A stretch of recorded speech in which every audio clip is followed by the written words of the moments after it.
سلام دوستان عزیز، خوش اومدید به یه ویدیو دیگه.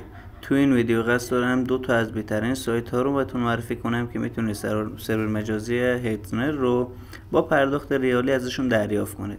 اگر کانال ما رو هنوز سابسکرایب نکردید ممنون میشم کانال رو سابسکرایب و ویدیو رو لایک کنید تا آموزش های بهتری رو در اختیارتون قرار بدیم. خب بریم سراغ آموزش و معرفی این دو تا وبسایت. اولین سایتی که میخوام بهتون معرفی کنم کاورهاست هستش. من این سایت رو توی بخش معرفی سایت هایی که میتونید ازشون هاست ارزان قیمت یا رایگان بگیرید هم بهتون معرفی کردم.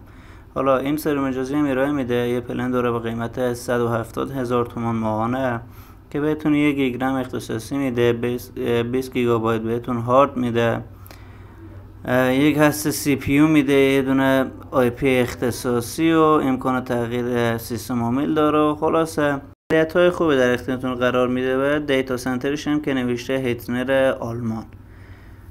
ولی این سایت یه مشکلی داره. اگر شما قصد دارید روی سرورهای این هاستینگ بیاید و VPN ران کنید، همونطور که من از پشتیبانی خود این وبسایت سوال پرسیدم، ران کردن VPN روی سرورهای این هاستینگ ممنوعی باشه. در صورت فیلتر شدن IP خسارت IP رو ازتون میگیرن و به پلیس و فتوا هم معرفیتون میکنن، چون نیاز به احضاظ هویت هم داره، حالا یا با کارت بانکی یا کارت ملی یا هر چیزی.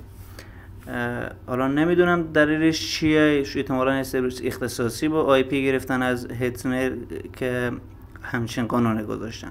خب میریم سراغ سایت دوم. سایت دوم عقاب هاست هستش. این سایت رو نیز من قبلا بهتون معرفی کرده بودم. این وبسایت همچنین سرورهای هیتنر رو بهتون ارائه میده که اگه بریم در بخش خرید سرور این وبسایت مشاهده میکنه که پنل های خوب با قیمت مناسب هم داره.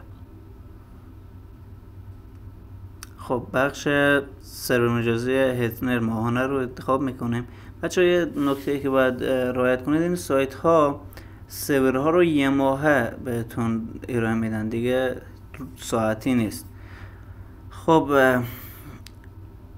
بسای زیادی داره این وبسایت برای ارائه که پایین ترینش میشه 290,000 تومان ماهانه که 2 گیگابایت رم بهتون میده، 20 گیگابایت هارد بهتون میده، یک هسته سی پی یو. خلاصه دیتا سنترش هم که نوشته هیتنر هستش و تمام لوکیشن هایی که توی هیتنر بود اینجا هم داره. پک دومش 303,000 تومان در ماه و پک های زیاد داره تا قیمت 3,400,000 تومان هم داره که دیگه میشه پک آخرش که 32 گیگابایت رم داره فقط. این وبسایت همچنین یه پنل تحت وب بهتون میده برای مدیریت سرور مجازیتون که من اگه برم در بخش سرورهای خریداری شده خودم وارد بشم اون رو میتونید مشاهده کنید. من از این وبسایت حدود 1 سال دارم استفاده میکنم و کیفیت سرور مجازیاش واقعا خوبه. میبینید که من همین نمیدونه سرور فعال دارم از این سایت. خب اگه اسکرول کنید پایین ببینید که من همون سرور پایه رو با قیمت 290,000 تومان هم گرفتم. اینجا قابلیت های مثل ریبوت کردن سرور، ریستارت کردن سرور و خاموش کردن و نصب ISO، خلاصه ریبویلد و داشتسی و کنسول و این قابلیت ها رو اینجا داره و میتونید که ازش استفاده کنید. بچه ها این ویدیو کاملا جنبه آموزشی داره و بنده هیچ گونه مسئولیت در مورد استفاده شما از این سرویس ها و یا خدمات این وبسایت ها رو نمیپذیرم.